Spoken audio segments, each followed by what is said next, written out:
Hello student, कैसे हैं आप सब। उम्मीद करता हूं आप सब अच्छे होंगे, मस्त होंगे, बेहतर होंगे, आपकी पढ़ाई बेहतर चल रही होगी। आज का जो टॉपिक है बच्चों, प्रत्यावर्ती धारा के अर्ध चक्र में औसत मान का व्यंजक। यानी जो प्रत्यावर्ती धारा है वो अर्ध चक्र में इसका औसत मान कितना होता है, धारा का मान कितना होता है, इस पर हम चर्चा करेंगे। तो सबसे पहले कुछ बेसिक चीजें आपको पता होनी चाहिए कि प्रत्यावर्ती धारा का समीकरण क्या होता है बच्चों। तो आई बराबर आपको दिख ही रहा होगा I0 साइन ओमेगा टी। ये मैंने पहले भी आपको जब प्रत्यावर्ती धारा डायनेमो से मैंने प्रत्यावर्ती विद्युत वाहक बल या प्रत्यावर्ती धारा के लिए एक गणितीय व्याख्या कराया था, जिसमें आपको ये फार्मूला निकाल कर बताया था, जिसमें I आपका प्रत्यावर्ती धारा है और I0 है धारा का शिखर मान है, मतलब अधिकतम मान है। I0 जो है अधिकतम मान है, इससे अधिक प्रत्यावर्ती धारा का मान प्राप्त नहीं हो सकता है। ओमेगा क्या है, कोणीय वेग है। जो प्रत्यावर्ती धारा है कुछ इस प्रकार से चलती है सुरंग और गर्त के रूप में। इसका भी प्रत्यावर्ती धारा डायनेमो के आधार पर इसको आप इसका ग्राफ निकाल सकते हो। ठीक है, इस प्रकार से ये सुरंग और गर्त के रूप में चलती हैं। ठीक, अब क्या बोला गया क्वेश्चन में कि प्रत्यावर्ती धारा के अर्ध चक्र में एक चक्र पूरा यहां से यहां तक कहलाएगा, है ना, और एक चक्र में जो समय लगता है उसे उसका आवर्तकाल कहते हैं। क्या बोलते हैं, आवर्तकाल। मतलब यहां 0 समय से एक चक्र पूर्ण करने में t समय लगता है ना। क्योंकि हम t इसलिए बोलते हैं क्योंकि एक चक्र पूर्ण करने में जो समय लगता है उसे उसका आवर्तकाल कहते हैं। तो आधे चक्र में जो समय लगेगा बच्चों वो t/2 हो जाएगा, यानी आधा समय। फिर से समझने की कोशिश करेंगे कि प्रत्यावर्ती धारा को एक चक्र पूर्ण करने में जो समय लगता है उसे हम आवर्तकाल कहते हैं। तो अर्ध चक्र में आधे चक्र को पूरा करने के लिए या पूर्ण करने के लिए जो समय है वो t½ हो जाएगा। ठीक है, अब यही चीज तो बोला है, प्रत्यावर्ती धारा के अर्ध चक्र में आधे चक्र में औसत मान का व्यंजक निकालो। अब औसत क्या है बच्चों, औसत मान निकालना है। सबसे पहले तो आपको पता होना चाहिए धारा है क्या। धारा किसे बोलते हैं, तो समय के साथ आवेश प्रवाह की दर, है ना। आवेश प्रवाह की दर यानी आवेश बटा समय क्या होता है, धारा होता है। ठीक, तो हमें एवरेज निकालना है, औसत धारा निकालना है। तो 0 से t/2 तक में कुल कितना आवेश प्रवाहित हुआ और समय कितना लगा, इन दोनों का अनुपात ही क्या कहला जाएगा, औसत धारा, है ना। प्रत्यावर्ती धारा का औसत मान निकल कर आ जाएगा। कुछ समझ में आ रहा है। अर्ध चक्र में एक पूर्ण चक्र, मतलब यहां से चला बच्चों, मान लो यहां से मैं बात कर रहा हूं, यहां से पूर्ण यानी यहां तक पूर्ण चक्र कहलाता है। लेकिन इसका आधा जो है अर्ध चक्र है। पूर्ण चक्र मतलब एक चक्र पूरा हो जाए, एक बार सुरंग और एक बार गर्त, तो ये पूर्ण चक्र कहलाता है यहां से यहां तक। लेकिन अर्ध चक्र की बात करें, या तो यहां से यहां तक ले लो, चाहे यहां से यहां तक ले लो, किसी को भी ले लो। 0 से t½ तक एक चक्र पूर्ण करने में जो समय लगता है उसे उसका आवर्तकाल कहते हैं t। और आधे चक्र को, मतलब देखो ये आपका पूर्ण चक्र है और ये अर्ध चक्र है, इसमें जो समय लगेगा उसे t½ बोलेंगे, आवर्तकाल का आधा। अब 0 से t/2 तक में जो भी आवेश बहेगा वही उसका क्या कहलाएगा, प्रत्यावर्ती धारा के अर्ध चक्र में औसत मान। ठीक है, मतलब औसत मान कहलाएगा। तो औसत निकालने के लिए हमें क्या करना है कि ये अर्ध चक्र में यानी 0 से t/2 तक में जो हमारा समय 0 से t/2 तक है, मतलब 0 से t/2 तक समय में कुल कितना आवेश बह रहा है और कुल कितना समय लग रहा है, इन दोनों का अनुपात। तो कुल समय तो t½ ही लगेगा, क्योंकि एक पूर्ण चक्र में t समय लगता है, तो आधे चक्र में t½ समय लगेगा। अब यहां पर रह गई कि आवेश कितना बह रही बच्चों। तो आवेश को हम निकालने के लिए क्या प्रयोग करते हैं कि धारा यदि हम I लेकर चलें और अल्प समय dt में अल्प आवेश dq हो, कितना हो, अल्प आवेश dq हो, तो dq बराबर निकल कर आ जाएगा, यदि I का इधर dt से मल्टीप्लाई हो जाए तो I इंटू dt हो जाएगा बच्चों। ठीक है, I इंटू dt हो जाएगा। ये हमारा आवेश निकल कर आ गया बच्चों। क्या निकल कर आ गया, आवेश, अल्प आवेश dq बराबर कितना हो गया, I इंटू dt हो गया। ठीक है, कोई दिक्कत तो नहीं है। ये dq हमारा अल्प आवेश निकल कर आ गया, I इंटू dt। ये अल्प आवेश है।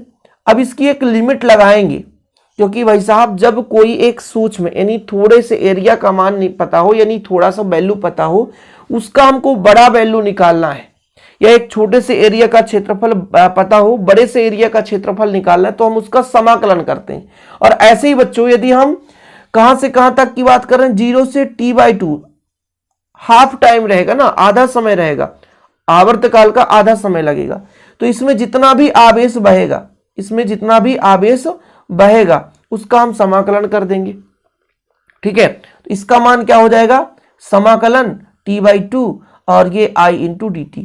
ये कहने का मतलब 0 से t/2 तक में कुल आवेश है। dq एक अल्प आवेश है, लेकिन समाकलन कर दिए तो मतलब एक निश्चित समय तक के लिए उसका आवेश हो गया। बच्चों यहां तक कोई दिक्कत तो नहीं है, यहां तक समझ में आ रहा है। चलो, तो हमने प्रत्यावर्ती धारा का समीकरण लिया, I बराबर I0 sin ओमेगा t। इसे कोई नहीं रोक टोक सकता, हर बच्चा जानता है कि इसका यही होता है।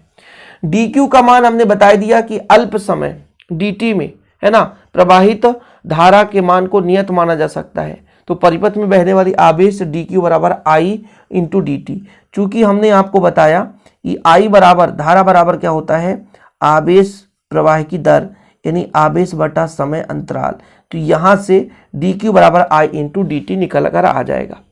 औसत मान कैसे निकालते हैं बच्चों, अर्ध चक्र में। अभी इसके पहले मैंने व्यंजक कराया था पूर्ण चक्र में औसत मान, अब यहां पर अर्ध चक्र में। अर्ध चक्र में तो औसत मान का फार्मूला होता है कुल आवेश बटा कुल समय अंतराल। लेकिन आवेश कहां से कहां तक के लिए, 0 से t/2 तक के लिए, आधे समय के लिए बात कर रहे हैं।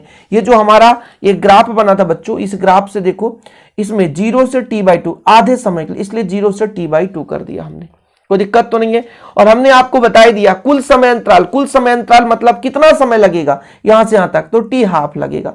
इसमें भी रोक टोक की कोई जरूरत नहीं है, t हाफ समय का मतलब तो वैल्यू पता है, t हाफ होगा, क्योंकि एक चक्र पूर्ण करने में जो समय लगता है उसका आवर्तकाल कहलाता है, लेकिन आधे चक्र को पूर्ण करने के लिए t हाफ समय लगेगा। t हाफ यानी आधा चक्र। बच्चों समझ रहे हैं, चीजें क्लियर है। चलो, अब मैंने आपको एक चीज समझाया था, यदि छोटे से क्षेत्र का हमें वैल्यू पता हो तो dq है ना, मतलब छोटा सा आवेश है, अल्प आवेश है, dq है dq। लेकिन हम समाकलन कर देंगे तो बड़े से क्षेत्र का आ जाएगा, मतलब जो भी हम एक निश्चित एरिया निकाल रहे हैं 0 से t/2 तक का आवेश, तो ये टोटल आवेश कहला जाएगा। dq एक अल्प आवेश है, एक निश्चित बिंदु पर आवेश है, लेकिन यदि समाकलन कर दिए तो वहां से, जैसे मैं कह रहा था, ये जो आपका डायग्राम दिख रहा है, यहां से यहां तक जो बह रहा धारा इसमें कुल आवेश को बताएगा, है ना। तो कहने का मतलब कहां से, 0 से t/2 तक में जो आपका dq है वो कुल आवेश कहलाएगा, है ना। लिमिट लगा दिए। अब जो dq का मान है कितना रख देंगे, I इंटू dt। फिर I का वैल्यू कितना बच्चों, I0 sine omega t into dt, बाकी समय 0 से t/2। कोई दिक्कत तो नहीं, ये सब चीज पता है। हाँ सर ये तो आम चीज है, इसके पहले जो व्यंजक देखे होंगे, इसलिए तो कहता हूं बच्चा जो रेगुलर पढ़ाई करता है, जो सभी लेक्चर को देखता है, उसे किसी प्रकार का डाउट नहीं होता है, वो आसानी से समझ सकता है। तो 0 से t/2 तक में I इंटू dt डायरेक्ट कर दिए, dq रखते, कोई दिक्कत नहीं। I का मान क्या होता है बच्चों, I0 sine omega t। I का मान कितना होता है, I0 साइन ओमेगा t, ठीक है। और ये t हाफ का मतलब क्या है, आधा समय क्या है भाई, अर्ध चक्र के लिए आधा समय। अच्छा, हर का हर है जो ऊपर चला जाता है, इसलिए तो यहाँ पर 2/t कर दिया हमने। यहाँ पर t/2 है ना यहाँ पर, तो हर का हर ऊपर चला जाए तो 2/t कर दिए। अभी I0 कांस्टेंट है, इसको भी बाहर ले आओ, बाहर ले आए तो ये साइन ओमेगा t हो गया।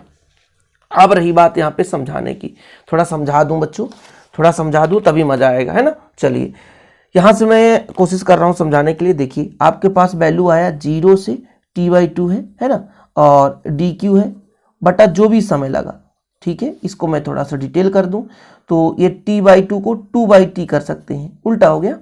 और यहाँ पे dq का मान रखूंगा I इंटू dt, कहाँ से समय, 0 से t/2 तक, ठीक। कोई दिक्कत तो नहीं, यहाँ तक क्लीन है ना। चलो क्लियर है बच्चों यहाँ तक। आप देखो 2/t कर देता हूँ और लिमिट है 0 से t/2 है। I का मान कितना है, I0 साइन ओमेगा t और dt हो गया, ठीक है। अच्छा एक काम करो, I0 को भी बाहर ले आओ तो 2I0 अपान t हो जाता है बच्चों, समाकलन 0 से t/2 sine omega t into dt। अच्छा साइन का समाकलन क्या होता है सर, इसके पिछले लेक्चर में भी हमने पढ़ा था, कास होता है। तो 2i0 अपान टी रहने दो। साइन का जो समाकलन होता है माइनस कास ओमेगा टी, यहां पे तो ओमेगा टी, बस कांस्टेंट ओमेगा है, तो जब समाकलन होता है तो कांस्टेंट नीचे जाता है बच्चों, अवकलन होता है तो कांस्टेंट सामने जाता है। जो भी कांस्टेंट अचर पद है ओमेगा, ये समाकलन हुआ तो नीचे गया, यदि अवकलन होता तो ओमेगा सामने आता, और साइन का अवकलन माइनस कास होता है। इसमें कोई सोचने समझने की जरूरत है नहीं, बहुत ही सिंपल है। चलिए आगे चलते हैं बच्चों, आगे देखते हैं। ये ओमेगा है वो बाहर आ जाएगा, ओमेगा जब बाहर आ जाएगा तो कितना बचेगा 2i0 अपान टी, और ओमेगा कर दो, फिर हमारे पास कितना बचा माइनस कास ओमेगा, एक बार टी हाफ कर दो, लिमिट रखना है, लिमिट रख रहे हैं, और ये माइनस सही है एक, और एक माइनस और लगा दो, कास ओमेगा 0 रखना है, 0 रख दो। ठीक, कोई दिक्कत तो नहीं है, यहां तक सब कुछ ठीक ठाक चल रहा है, और बच्चे आप लोग भी समझ पा रहे होंगे। 2i0 अपान ओमेगा टी कर दो। यहां पर बच्चों, यहां पर आप ओमेगा का मान रखोगे, लेकिन अगले स्टेप में कर देता हूं, ओमेगा टी अपान 2, और ये minus minus plus cos 0 degree, cos 0, और कास 0 का मान कितना होता है 1 होता है, सबको पता है। कास 0 का मान कितना होता है 1 होता है। Omega t minus cos omega t by 2, और कास 0 का मान 1 होता है। अब आगे वैल्यू रखना है। ओमेगा का जो मान होता है 2 पाई अपान टी होता है, ओमेगा बराबर होता है 2 पाई अपान टी, ओमेगा बराबर 2 pi upon T. Value put कर दो बच्चों, रखो तो जरा कितना आ रहा है 2i0 अपान ओमेगा का मान हो जाएगा 2 पाई अपान टी, है ना, और टी ऑलरेडी है। फिर आगे देखो कास, ये ओमेगा का मान कितना हो जाएगा 2 pi upon T into T, divide by 2 है तो 2 रखने दो। चलो कार्पोरेट 2 ना जो कट रहा है, तो ये 2 से 2 कट जाएगा, टी से टी कट जाएगा बच्चों, ये 2 से 2 कट जाएगा, टी से टी कट जाएगा, तो कितना बचेगा i0 बटा पाई बचेगा, और यहां पर कितना कास पाई बचेगा प्लस 1। कास 180 का मान कितना होता है बताओ, कास 180 का मान होता है -1, कितना होता है -1, कितना होता है -1, तो माइनस माइनस प्लस हो जाए, कास 180 का मान -1, तो माइनस माइनस प्लस, तो 1 1 2 हो जाएगा, तो कितना हो जाएगा 2i0 अपान पाई। ये आपका निकल कर आ चुका है। अर्ध चक्र में जो भी धारा का मान है वो औसत मान निकल कर आ चुका है। चलो अब स्क्रीनशॉट लेने के लिए देख सकते हो भाई साहब, यहाँ पर मैंने वैल्यू पुट किया था i0 sine omega T, i0 को मैंने बाहर ले लिया, बचा sine omega T. Sine omega T का समाकलन कास ओमेगा टी, साइन का समाकलन माइनस कास होता है, कांस्टेंट समाकलन में नीचे जाता है। समय जो है लिमिट है वो 0 से t/2 है, ठीक है, क्या है 0 से लिमिट t/2 है। अब हमारे पास ओमेगा है, ओमेगा को बाहर ले आओ, ठीक है। फिर क्या करना, लिमिट रखना है, पहले अपर लिमिट, जो अपर लिमिट है t/2 है, तो पहले t/2 रखा, फिर 0 रखा बच्चों, 0 रखा तो ये 0 रखा, कास 0 का मान कितना होता है 1 होता है, इसमें कोई रोक टोक नहीं है। और ओमेगा का मान रख दो, ओमेगा का मान कितना होता है 2 पाई अपान टी, क्या 2 पाई अपान टी, तो टी से टी कट जाता, 2 से 2 कट जाता, तो कास पाई बचता, सिंपल है, ठीक है। यहाँ भी हम ओमेगा का मान 2 पाई अपान टी रखें, तो टी से टी कट गया, 2 से 2 कट गया, तो i0 अपान पाई आ गया। माइनस कास पाई का मान होता है -1, यानी कास पाई मतलब कास 180 -1, और माइनस ऑलरेडी पहले से, तो माइनस माइनस प्लस हो गया, तो 1 1 कितना हो गया 2, तो 2i0 अपान पाई। तो ये आ गया बच्चों अर्ध चक्र में प्रत्यावर्ती धारा का औसत मान, और व्यंजक हो गया कंप्लीट। वीडियो पसंद है तो लाइक करके शेयर करिए, और ऐसी वीडियो पाने के लिए चैनल को सब्सक्राइब कर लें। छोटे वीडियो रहते हैं, छोटे से लेक्चर रहते हैं, ताकि आप लोगों का कंसेप्ट अच्छे से क्लियर हो सके। ओके, जय हिंद, वंदे मातरम।